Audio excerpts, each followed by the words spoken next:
All right, guys. Our next guest has been one of the best welterweights in the world for just about a decade in the UFC. He's a former UFC interim champion, NCAA Division I All-American in wrestling, and most importantly, he is the King of Miami, the one and only Colby Covington. Welcome back to Submission Radio, man. How are you?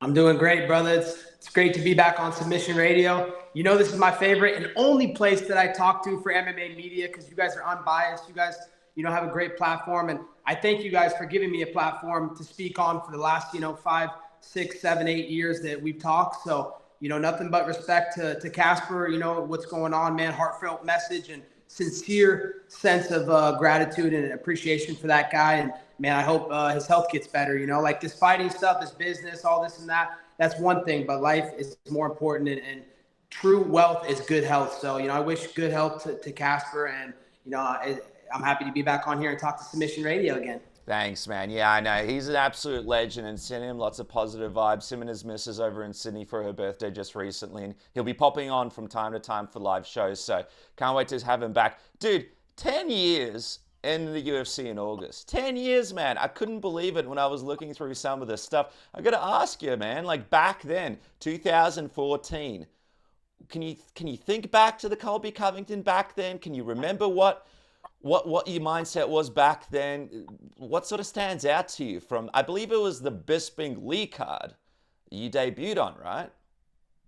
That's right. Yep. Bisping versus Kung Lee in Macau, China. They called me on 2.5 weeks notice for my UFC debut. And the guy, the Mongolian kid that I fought, this Wang Anying guy, his opponent had backed out. So they needed a late notice replacement on the other side of the world, 2.5 weeks notice. And, I jumped on the call. I'd been training with, the best fighters in the world. I knew I was one of the best fighters in the world at that moment, at that time. So I jumped on the opportunity to fly on the other side of the world to Macau, China, and represent the UFC and make my UFC debut. So reflecting back on it, it's been the best 10 years of my life, man. I thank UFC so much for changing my life. Broke, blue collar kid from, a small town in Oregon to the bright lights and the big stages and the biggest events and the biggest pay-per-views around. So God bless the UFC, and, the best is yet to come. Yeah, man. Hey, I wonder, because I always think about this, like, what advice would I give myself if I could go back 10 years in time? Because there's so much I kind of effed up along the way. What do you think is that main thing you would tell yourself if you go back in time to that Colby Covington on his way to China to fill in last second? What would that one piece of advice be?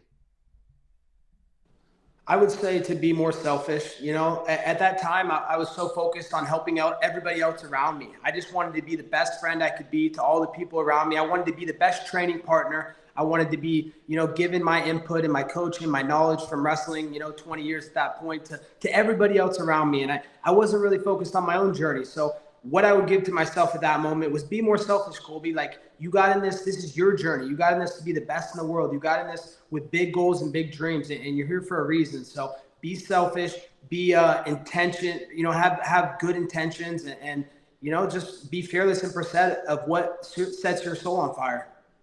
Yeah, man, it's a crazy one, right? Like, you got to be selfish to succeed sometimes, but it feels weird. It's a great lesson, dude. All right, so I got to ask this, yesterday, UFC 303, a lot of people wondering what your thoughts might be on the welterweight matchup between Ian Garry and MVP. What did you make of it, man? What did you think of the performance from Ian Garry? He picked up the win, is 15-0 now.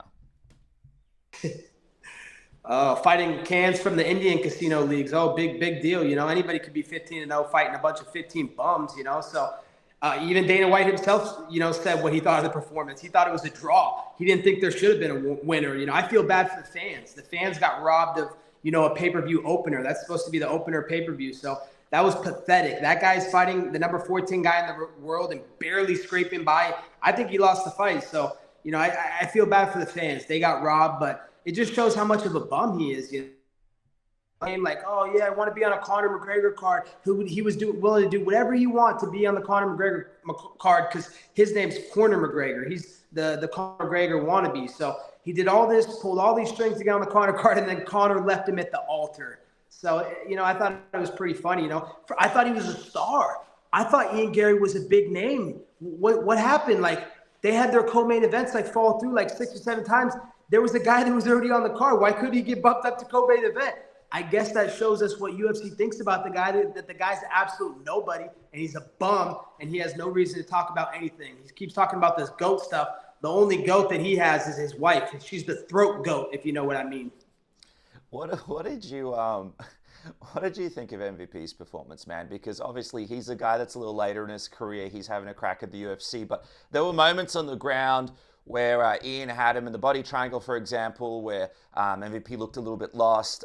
Even when Garry was trying to get his back, MVP kind of played into it a little bit. What was your thoughts from some of those aspects of his game last night? You think I would spend a Saturday night watching 2 jobbers fight on pay-per-view? I got better things to do with my life, brother. I'm a multi-million-dollar star athlete. Like, I got to go out there and enjoy my life on a Saturday night. I wasn't watching fights, let alone 2 bums in my division that could care less about. They're fighting for what? For the gatekeeper of the top 15? Like, these guys are nobodies. I've beaten world champion after world champion for 7 years straight. My resume, 7 main events in a row. Like I don't have time to look at the little kids in my division, bro. I'm focused on big business, and Colby Covington, is very focused on his comeback right now. So I'm not focused on anybody else. I'm just focused on myself, and that's just like I was trying to give my advice to be selfish. That's what I'm being right now, selfish and, getting healthy and making sure that the best Colby Chaos Covington comes out there to fight next fight. So, Colby Covington's talking to UFC about some big business right now, and UFC knows Colby Covington only wants the biggest and best business out there. Yeah, well, Dana, I did confirm, man, because somebody asked at the press conference, right? They were like, did Colby Covington, was he supposed to fight it? And he kind of explained, Colby Covington takes fights, like basically, defending you and saying, you wouldn't sort of back away from any kind of fight. In the end, I know Ian Garry didn't meet your stipulations. Is that it? Or is he one of the names the UFC is sort of throwing at you right now? No, you heard what Dana said, the fine print. Dana said Colby's never rejected one fight. I accept every single fight that's ever came across my desk. I fought the pound for pound best fighter twice and beat him twice, in my opinion. I fought this last guy, the number 4 pound for pound fighter, and I thought I should have won the fight on a broken foot in the first 30 seconds compromise. So, I accepted every fight. Just like he said, I've never rejected a fight. So what happened to Cumshot? Cumshot was saying the same thing. Oh, Colby doesn't want to fight. What happened to Cumshot? Oh, yeah, he retired because of the common cold. The guy's an absolute clown. He's lucky he can't get in the USA because America's champ would absolutely decimate him and take his soul. So, now Dana White's proved it. It's in fine print. Dana White said it himself. I've never rejected one fight, Right now I'm getting healthy and making sure I come back the healthiest version so I can come back and get my title again. So, Dana White said it. Dana speaks for the people. He speaks the truth. And, the truth is Colby Covington takes every fight Colby Covington is offered. And Colby Covington is coming back with a vengeance soon. Dude, I got to ask as well. I know you mentioned to me and Casper that UFC 303, if the main event falls apart, you'd be happy to sort of, or willing to save the card. Did the UFC approach you about that? Was that ever a discussion for you to jump in there versus Chandler? Unfortunately, no, it wasn't a discussion. They knew. I had told Hunter Campbell. I called him, a couple of weeks before that. I said, Hunter, I'm not 100% healthy right now, but I'm willing to come back and save this main event. If anything falls through, I want to be there for the people. I want to come deliver the best show that the fans deserve, because they pay their hard-earned money to come watch us. So, it was never a discussion, unfortunately, but I did offer up my services a couple of weeks before to Hunter and Dana, and I appreciate if they even ever thought about it, but. It wasn't ever came across their desk. I think they had Pereira and Prochaska in place in case that fell through, and that's what happened. And as we see with fucking that little midget, Mike Chandler, he's still waiting in the T-Mobile for Conor to show up.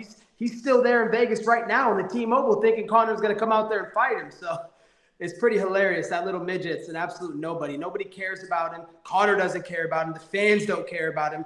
So, he needs to move on with his business. It's pretty sad. He looks like a fucking desperate little bum right there, just begging, oh, Conor, please, Conor, come change my life. I'm a fucking little short bum, and I'm irrelevant. I'm like 1-4 in the UFC. So please just come give me some merit. Come give me some, a high-level fight. It's pretty pathetic what Chandler's done with his career. But it just shows how much of a bum he is and absolute nobody. You were on a interview with him, I believe. I think it was like on Fox or something, and you kind of predicted that Conor McGregor was going to fall out, and then shortly after he did. Take me into that a little bit. What was your reaction when you saw that? You basically, Mr. Colby Covington doesn't miss.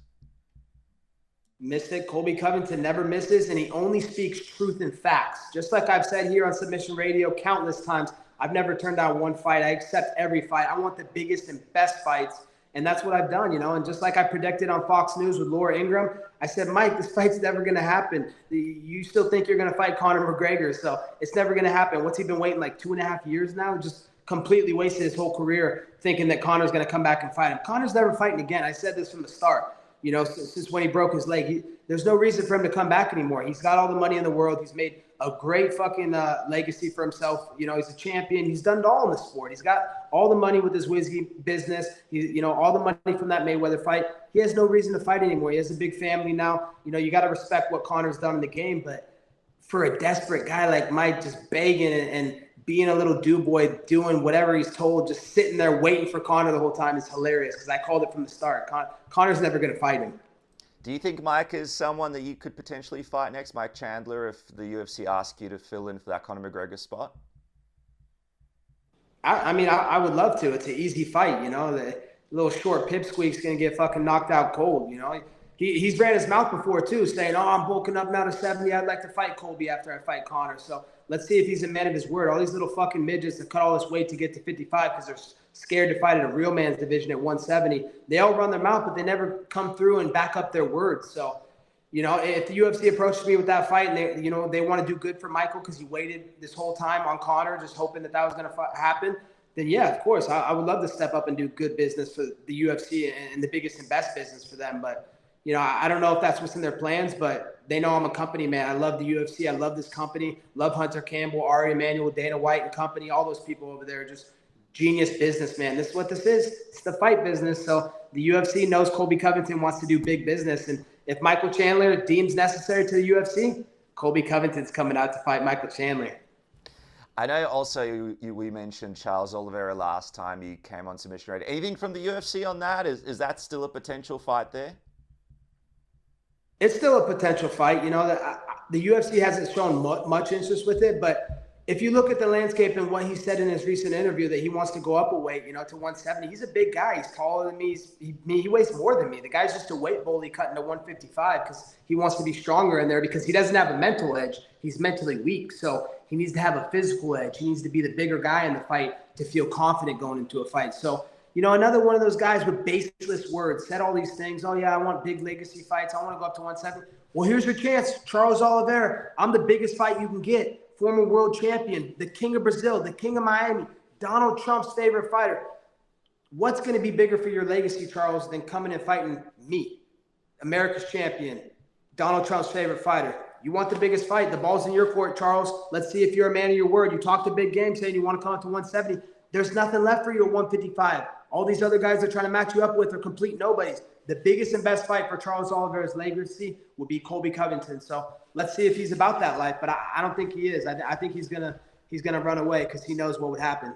Dude, I would absolutely love that fight. Two legends in that octagon, mixing it up in their prime still. Quickly as well, I saw Nick Diaz is coming back in August. He's fighting Vicente Luque. I wonder, why wasn't he someone that was offered to you? Was he offered to you? It seems like the perfect sort of return fight with a good timeline. Unfortunately, he hasn't been offered to me in about 3 years. The last time Hunter had called me with Nick Diaz's name across my desk was when they offered me to him in Madison Square Garden about 3 years ago. So he turned down the fight. He didn't want the fight. So, I think the UFC just knows that they can't match that up. I mean, that's the biggest mismatch in UFC history to give me a guy like Nick Diaz. So, it wouldn't be doing, the company any justice to put some guy that's over the hill and past his time versus, a guy that's in his prime and the best welterweight on earth right now, Colby Covington. So, it's unfortunate. I want big fights and, he's a big name, but, maybe if he goes out there and gets a win, we can do business. But, I don't think that hasn't been in the UFC's plans as of late. So, the Colby Covington does what the UFC wants. Wow. So they offered it to you at Madison Square Garden. What event was that? I think that was UFC It was like before I fought. It was after I fought Usman the first time, and then it was the next event that was at Madison Square Garden the following year, like 8 months later, and he was coming back and he was talking about his comeback, and he ended up taking the Robbie Lawler fight instead because he's like, no, I don't want to fight Colby. He's too much of a dog. He's too hungry. That guy's he knew at that time that I was the best welterweight on earth. He came up to me one time when I fought after UFC Sacramento, and he's like, yeah, you're the future of this division, and showed me a lot of respect. So, I'm not going to put down the Diaz brothers and talk shit about them. They've said some things about me, but, they've done great things in this sport. And, I'm not going to say sit down and say anything bad about him, but, he did dodge the fight. He was scared to fight me, and that's facts. That's truth. Everything I say is facts and truth. And it is what it is. I'm still going to go down as a first ballot Hall of Famer and have a great legacy with or without Nick Diaz. Oh yeah, man, you're in there for sure. Wow, that would have been a crazy fight. All right, we'll see what happens in August. Maybe they'll come together down the track. Tell us about your recovery, dude. How are you feeling? Because last time you were telling us things were taking a little bit slower to heal up. You want to be 100% when you go in there to give the fans 100% of Colby Covington. How are you feeling, and how is that return timeline looking now? Yeah, Colby Covington feels very, very good now. He's almost back to 100%. He's been putting in a lot of rehab. Colby Covington is very diligent in the way he approaches his recovery and his rehab.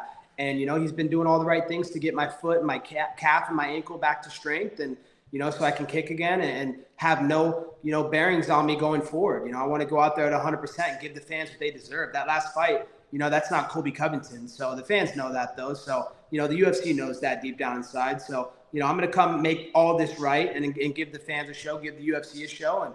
And, Colby Covington's recovery is going very good. He's definitely going to be coming back by probably fall or winter at the absolute latest. So, he's gearing up for a return. Now it's just about finding the biggest and best business for Colby Covington. The UFC knows Colby Covington only wants big fights, and Colby Covington, is going to wait for the big fights.